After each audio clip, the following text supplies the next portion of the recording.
Good morning, good morning. It's very early. I'm up. I went to bed super early last night. I don't know why. I think I must have been in bed by 6 o'clock, so maybe, I don't know, maybe I was coming down with something. I wanted to show you guys, okay, when I say the vultures, okay? So apparently somebody set up this Justice for Junior fundraising scam, okay? So I'm going to just play this, guys, for you. And all of this is on the Pix11 YouTube page. Slain teens' parents called Pix11's Jay Dowd today to complain about a website called the Justice for Juniors Foundation. They say they didn't authorize this foundation or any donations that have already been raised by the organizers. Yesterday, Jay spoke with a person who answered the phone number on the website. He asked them about its donation button. We had a meeting with Leandra last night. We also spoke with her today. But again, what we're doing is all of the information you can find is right on the website at the same time. I'm on your website right now. Yeah. All this. No, I see this on your website, but I'm calling because you have a donate button. And No, there's no donate button. well, I'm looking at a donate right now. It says donate now. No, you're not. No, no. If there's no If donate it does, button, then Well, the organizers have since made good on their pledge to remove the donate button. Bronx Councilman Richie Torres also spoke with Junior's parents. His office has referred the unauthorized foundation to the State Attorney General's office for further investigation. So these people have a lot of nerve. Both of the slain teens' parents called Pix11's Jay Dowd today to complain. These people have a lot of nerve setting up a Justice for Junior fundraising scam. It's just ridiculous. It's really, really ridiculous. And raising funds for what? They don't really give a lot of details of what they're raising this money for. Not to be funny, the funeral has already taken place. We already know about the GoFundMe that was set up that was already at over $400,000. And I told you guys about the Cash App that Manny had set up on his IG where they can give money for Leandra. Now, I'm not going to be petty Erica today and say that Manny's the one who set this up. I don't want to blame him for everything because I don't believe he's the only vulture. But it's just really, really sad that people would do something like this. That's really, really horrible. All right, we're going to get into something else, so I'm going to pause. Now, I woke up to several messages last night. Private message, a lot of comments left on my videos about this bodega being sold and reopened. It's crazy. This computer's moving very, very slow this morning, so I apologize. It's really, really crazy. And can I say I'm not surprised? But I remember an early interview where they were saying that, what is taking so long? They were going to make that a community center for the youth. So this is why I feel that they're full of shit. Sorry about the ad, guys. Oh my God. Let me pause. Well, a few weeks ago, I announced a $1 million package of services aimed at preventing and interrupting gang violence here in Bathgate and elsewhere in the 48th precinct. But I recognize that interrupting and preventing gang violence is only part of what we must do. We must also commemorate the life and legacy of Lisandro Jr. Guzman Feliz, whose life was tragically cut short by the most senseless and savage act of gang violence that our city has seen in recent memory. The legacy that Junior leaves behind, summed up in the hashtag Justice for Junior, has been an awakening for all of us. It has become a national rallying cry against youth violence and gang violence in our streets. The images of Junior's death have become to our time what the images of Emmett Till was to his own time. These images have made us more aware more awakened to the sheer horror of gang violence in our midst, on our streets. See, gang violence has long plagued our neighborhood, especially the poorest parts of the city. But violence has largely gone unseen by most New Yorkers until the tragic death of Junior Guzman. Okay, I'm going to pause this because this Junior is not what I wanted to show you guys. And I don't know who he is. Maybe somebody who wants to be up and coming. But I wanted to show you guys and talk to you guys about the Bodega being reopened. And I was under the impression that that was going to be a community center, okay? The Bronx Bodega, where Junior Guzman Feliz was murdered, has been sold, and a new owner is now taking over. Pix 11 News got the exclusive information from the NYPD Chief of Department today. Outraged community members have demanded the store remain closed. Surveillance video shows a desperate Junior trying to hide in the bodega from his attackers. So the teen was dragged outside and stabbed. He's pushing him, not helping him. People inside the store told him to walk up to the hospital that was up the road. There's some news today.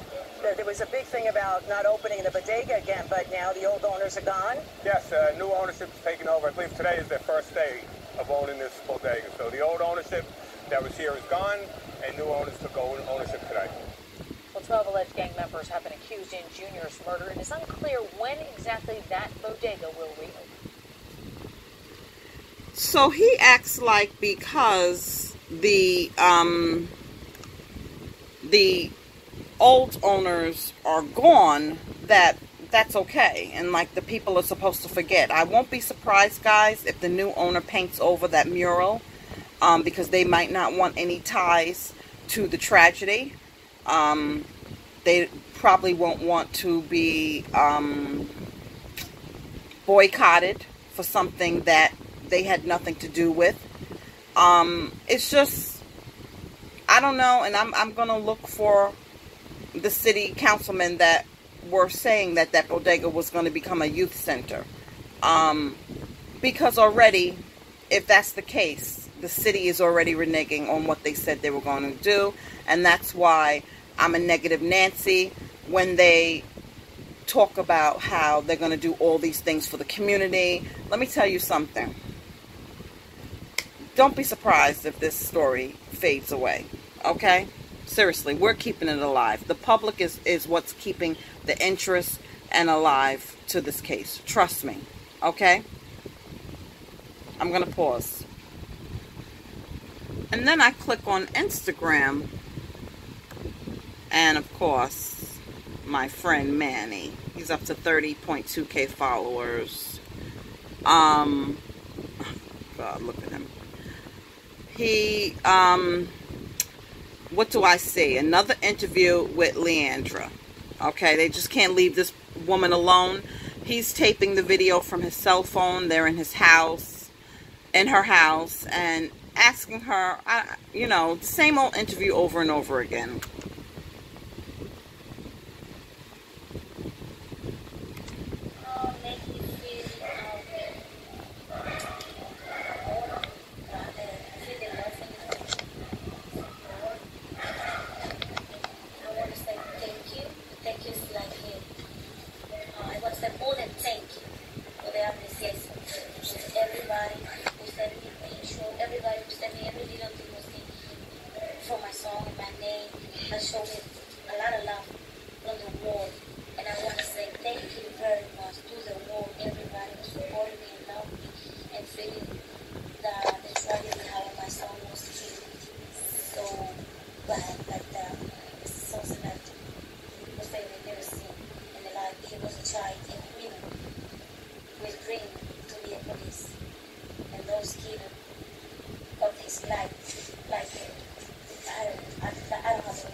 It's just going to repeat again. It's just going to repeat again, guys. So, I mean, if she wants to do these interviews, she can do these interviews, but it's the same repetitive talk all the time. And then somebody, Camaro 184, somebody told me that somebody went to Junior's real IG page and deleted all his pictures. Let me see if I can find it. I don't even think this is his page. This is not his page. So this is somebody else who set up a Camaro, hashtag Camaro 184, because it's a shame that people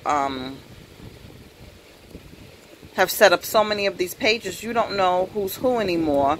But someone private messaged me and told me that somebody went to his real Instagram, hacked into his real Instagram page, and took all of his pictures.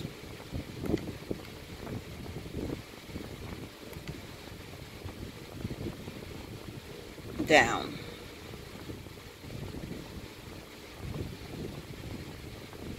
Yeah, I don't see it. I used to be able to find it. I don't know if they just took the page down.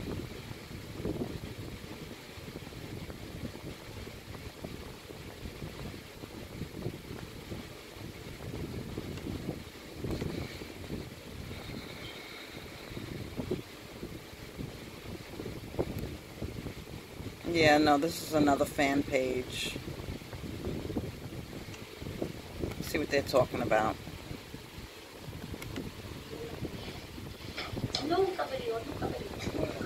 De usar esos su relación, su posición con relación al dueño de la bodega. This guy has been with her.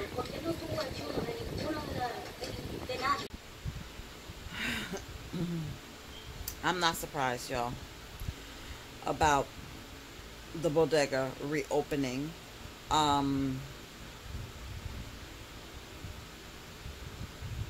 Don't want to be a negative Nancy, but I'm not surprised. The $19 million anti-gang initiative funds, I won't be surprised if that money does not make it to the community. I'm not going to be surprised. I'm not going to be surprised if the new owners paint over Junior's murals, as I said. I'm just not going to be surprised. You know, I am kind of surprised, and I should not be, of someone setting up a Justice for Junior Foundation. Could it be an inside thing? Yeah. And I don't want to accuse anybody. I'm not going to blame my friend, and y'all know who I'm talking about. But it's just ridiculous. It really, really is ridiculous. And I don't know. You know, like I told you guys, she needs someone to help field off some of these reporters that just want to be in her face because they want to be the first one with the latest updates on this story because it's so popular. We are the ones keeping this case out there, to be honest with you. Because how come they're not talking to Latrell Brown's mother? That was a young kid who was just walking with his girlfriend and was gunned down after Junior. I haven't heard any other updates besides that young man doing that live. I don't know if he was live on YouTube. I don't know if he was live on IG or Facebook. But without him letting us know how he was doing, I haven't heard anything about him. And like others have acknowledged, they said some of Junior's killers was involved in that attack. Well, who else did you arrest? I'm just saying, Jose Velez, there's other people that have been gunned down and killed, stabbed, gunned down, or whatever since Junior, and we don't hear about their stories. It's on the 5 o'clock news, maybe the 11 o'clock, and then you don't hear anything else.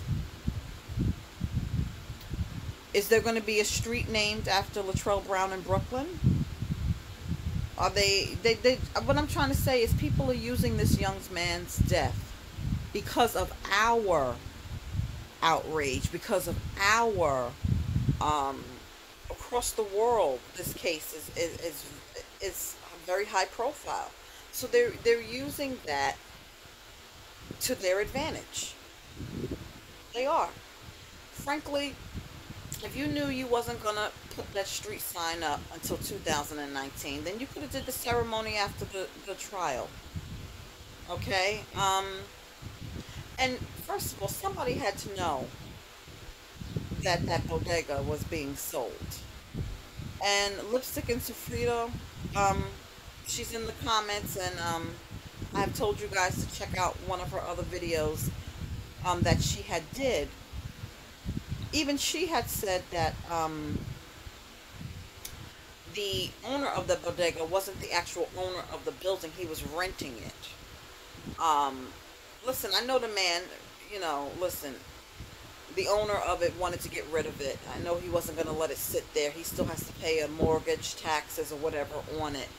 But I can remember when they talked about the $19 million for the anti-gang initiative. I can remember them saying that they were going to make that a community center. And even she said that the same thing. So what happened? What happened? The city couldn't purchase the building out of that $19 million anti-gang initiative and open their community center. I just think they're full of shit. Point blank. I just think they're full of shit. And, I'm just disgusted. We're going to have to see what's going to happen next, guys. We're going to have to see what's going to happen with the trial. We're going to have to see. We really are going to have to see. And then somebody went to Junior's official Instagram page and wiped it out. I mean, if it wasn't for us, he would have been long forgotten about. I'm sorry. So I have a new perspective this morning on all of these interviews. And someone did mention in the comments, and thank you guys, thank you for your information. Those who private message me, email me, thank you, because you guys are just like me, okay? Sometimes you guys find out before me, so thank you for sharing information with me. But maybe, and someone did mention something in the comments, I'm not quoting them quote for quote, but that maybe this is her way. Maybe she feels she has to do these interviews to keep her son's name out there. So maybe that's why. But I still stand by what I said, that she needs a public rep. Because you don't have to talk to everybody. Because everybody is not invested in her son's legacy the same. Everybody is not,